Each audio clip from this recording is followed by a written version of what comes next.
안녕하세요, 선생님들. 잘 지내셨죠? 네, 오늘 주제는 우리 코피가 날 때 고개를 뒤로 젖히면 안 돼요. 라는 주제입니다. 우리 선생님들 어때요? 살아가면서, 지금까지 살아오면서 코피가 한 번쯤은 나본 경험이 있을 거라고 생각을 합니다. 물론, 나는 한 번도 코피가 안 났는데? 네, 이런 선생님도 있을 것 같은데. 그렇지만 우리가 살아가면서 한 번쯤은 코피가 난 경험이 있을 거라고 생각을 합니다. 이제 코피가 날 때 우리 선생님들 어떻게 하셨어요? 또 우리 어린이집에서 여러분들 생활을 하면서 우리 반의 아이가 코피를 흘린 적이 아마 있은 그런 경험이 있을 거라고 생각을 합니다. 근데 문제는 다치지도 않았는데 부딪히지도 않았는데 또 이 아이가 고열이 나서 전혀 아프지도 않는데 갑자기 코피가 나는 경우도 있습니다. 뭐지? 그래서 굉장히 당황했던 그런 적은 없었나요? 네, 저는 있었습니다. 특히 우리 이유 없이 우리 반의 아이가 아프지도 않고 또 부딪혀서 뭐 다치지도 않았는데 코피가 날 경우에는 우리 선생님들이 굉장히 좀 당황하고 어떻게 해야 될지 무슨 문제가 있는 건가 이렇게 당황했던 적이 있을 거라고 생각을 해요. 근데 여러분들 우리 겨울철에는요 다치지 않아도 아프지 않아도 아이들이 코피를 흘리는 경우가 있습니다. 듣고 우리 아이가 피곤해서 코피를 흘리는 경우도 있고요. 우리 선생님들도 평가 준비하느냐고 막 밤새도록 막 서류 준비하고 워드 작업하고 이게 고개 숙이고 하다 보니까 이 혈관이 막 이렇게 또 위로 몰려서 아침에 세수하다가 코피가 나는 그런 경우도 있습니다. 피곤하지 않아도 우리 겨울철에는 굉장히 춥고 건조합니다. 네, 그래서 코 점막을 자극을 하게 되면 이렇게 코피가 나는 경우가 많이 있습니다. 코피가 나는 이유는 뭘까요? 왜 코피가 날까요?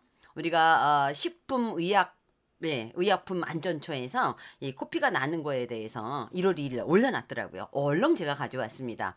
우리 코피 중에서 90%가 코 입구에 있는 키셀바 부위에서 난다라고 합니다. 코 입구에서 지금 우리 이 코 입구에서 이 안쪽이 아니라 그래서 이곳은 우리가 호흡하는 공기를 우리가 어떻게 따뜻하게 만들어서 우리가 습하게 해주는 여러 혈관들이 모이는 곳이랍니다.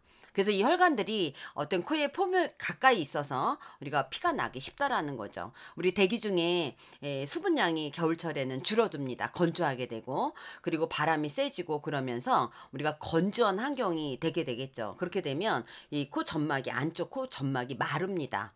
그리고 이 마르게 되면서 점막 표층에 우리가 세포를 손상을 하게 되고 그리고 자리에 있는 혈관이 쉽게 노출이 되어진다라는 겁니다. 그래서 사실은 촉촉한 게 좋다라는 거예요. 그러니까 아이들이 코가 마르는 것보다는 사실은 약간 콧물이 있는 거는 아이들이 어떻게 해요? 코피를 잘 안 흘리죠. 근데 우리가 건조하고 아이들이 이렇게 우리가 보면 아시잖아요. 여러분들도 코가 맹맹하고 그러면서 그럴 때는 코피가 날 가능성이 더 높다라는 거예요. 또 우리가 코를 보면 이 비중격이 틀어진 경우가 있습니다. 그러니까 우리가 이렇게 우리 여러분들 코 보면은 이렇게 중심이 잡히는 게 있잖아요. 이게 틀어진 경우가 있어요. 우리 망곡증이라고 하죠. 이렇게 휘었다고.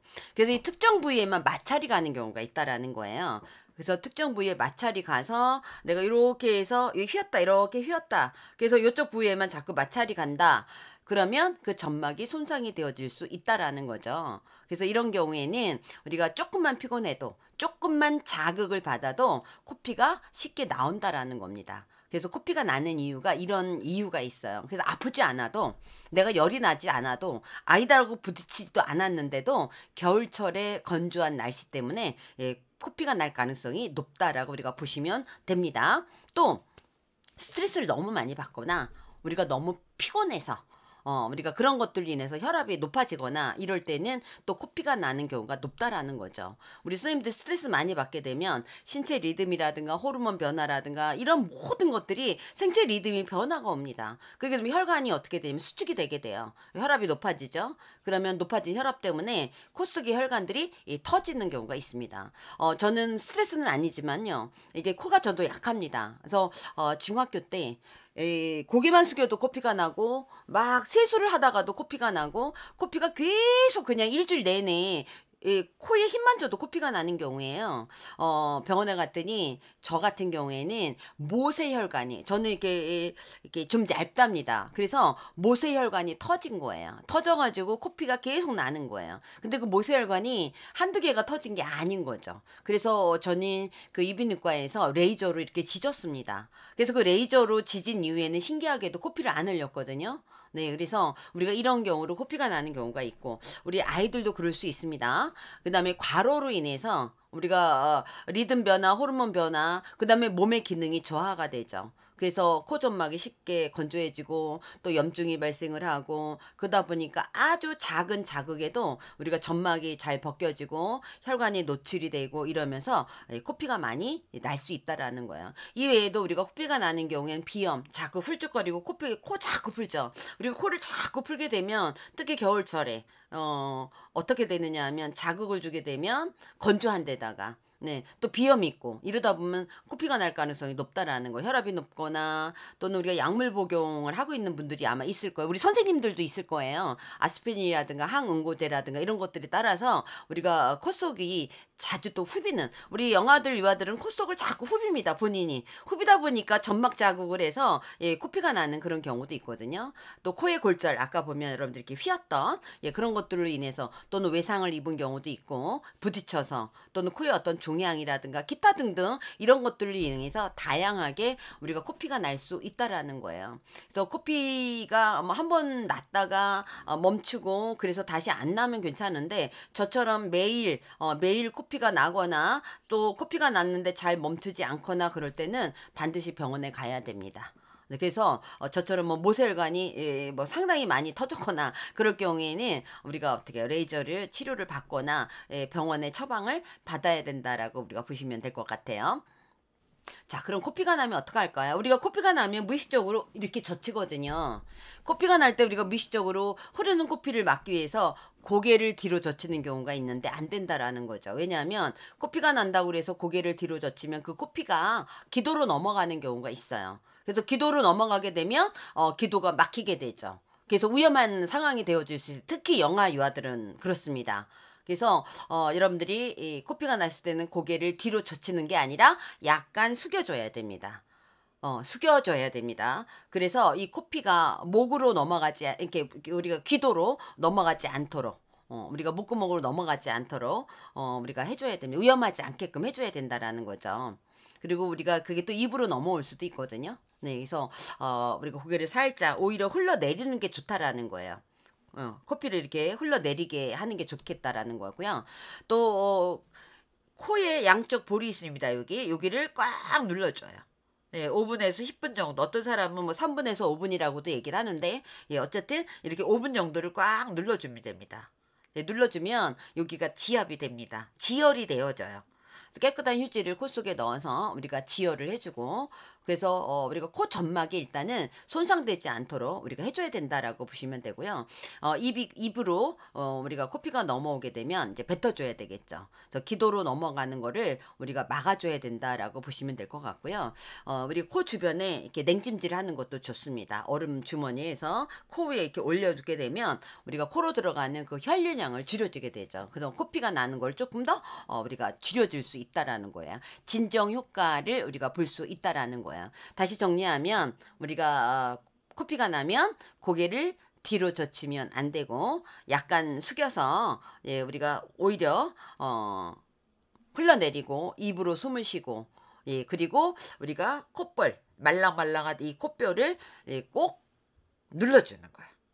압박하면 우리가 출혈이 멈출 수 있다라는 거예요. 그리고 냉찜질을 할 수 있으면 우리가 코 위에 냉찜질을 해주면 좋겠다. 이렇게 되면 우리가 코피가 멈춘다라고 보시면 될 것 같습니다. 정말 우리가 쉬운 거고 누구나가 다 알고 있는데 아까 되게 무의식적으로 뒤를 젖히게 되는, 특히 여러분들 영유아는 안 됩니다. 우리는 저렇게 이렇게 다시 또 고개를 숙이기도 하고 하지만 영유아는 그게 잘 안 됩니다. 그래서 이런 부분을 여러분들이 알아두시면 좋을 것 같아요. 자, 그러면 코피가 안 나게 하려면 어떻게 해야 될까?